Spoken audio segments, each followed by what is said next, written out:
Coucou tout le monde, j'espère que vous allez bien. Aujourd'hui je vous retrouve dans un nouveau tuto. Alors ça fait relativement longtemps que je n'ai pas filmé des vidéos, mais bon c'est pas grave. Alors ce sera pour aider la canne Ning et Young, la canne Ning et Young, comme vous avez pu voir dans le titre. Donc je tiens à préciser que c'est ma deuxième canne que je vais faire, sauf que celle-là j'ai fait une autre technique et je pense qu'elle sera pas mal. Donc je vais tout de suite passer à la liste du matériel. Donc vous aurez besoin d'une lame pour couper la pâte, d'un rouleau. Je vais également utiliser un cure-dent, un dotting tool juste pour agrandir le trou. Je vais utiliser un scalpel et deux couleurs de pâte. Donc vous pouvez faire le basique donc en noir et blanc. Moi je vais faire de deux autres couleurs, donc en bleu, dans les tons bleus. Donc j'ai utilisé du bleu Pacifique numéro 37 en soft et du bleu menthe numéro 39. Et vous aurez besoin de patrons, donc le yin et yang. Donc moi c'est moi qui l'ai fait moi-même. Alors vous pouvez l'imprimer et couper chaque partie.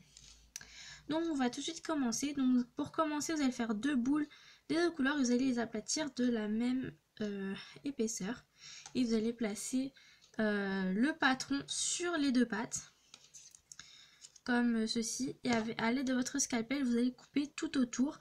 Voilà, c'est pour que le tuto ne soit pas trop long. Et donc voilà, donc là vous pouvez les assembler déjà. Voilà, donc voilà, moi je les ai déjà préparés à l'avance, donc après vous faites voilà. Donc il faudra faire ceci. Voilà. Donc là ça fait bien le yin et le yang. Et ensuite à l'aide de votre cure-dent, donc oui je vais assez vite pour ce tuto mais bon, vous allez faire des trous à peu près ici. Voilà, donc aidez-vous des images d'images pour bien repérer où se placent les trous. Moi je fais un peu voilà à la wall again.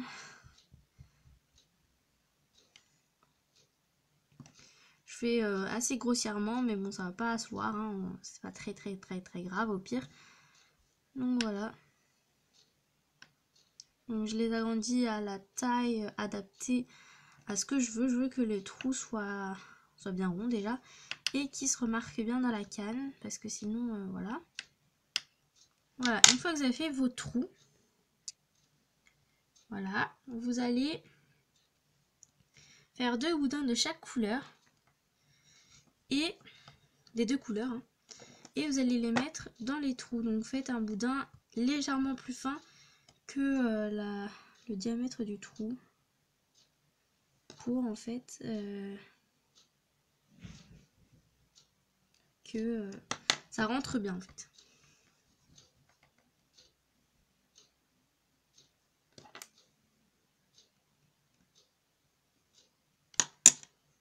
Donc vous pouvez vous aider d'un dotting tool, voilà.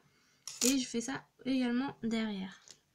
Ensuite vous allez faire une bande. Une fois que vous avez rempli les trous, vous allez faire une bande et vous allez découper à la largeur de votre plaque de yin et yang, que vous allez placer cette bande tout autour de votre rond.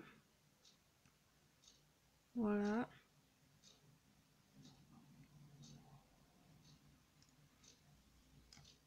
Voilà. Moi j'ai fait quelque chose de j'ai fait la bande très fine, mais c'est ce que je voulais. Et donc voilà.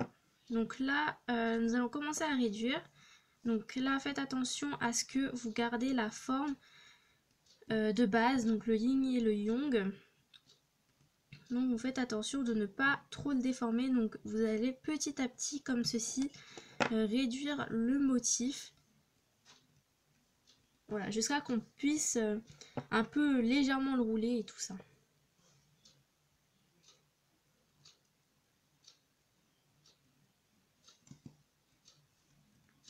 En allant vraiment petit à petit. Donc là vous voyez qu'il y a un petit peu de l'épaisseur. Voilà, on ne roule pas, surtout pas. Donc là je vais juste couvrir un petit peu. Donc après avoir bien roulé et tout ça, faire délicatement, voilà ce que le résultat donne. Donc bien sûr si je coupe au milieu, voilà, lui ce côté il est plutôt joli. Donc voilà, salut!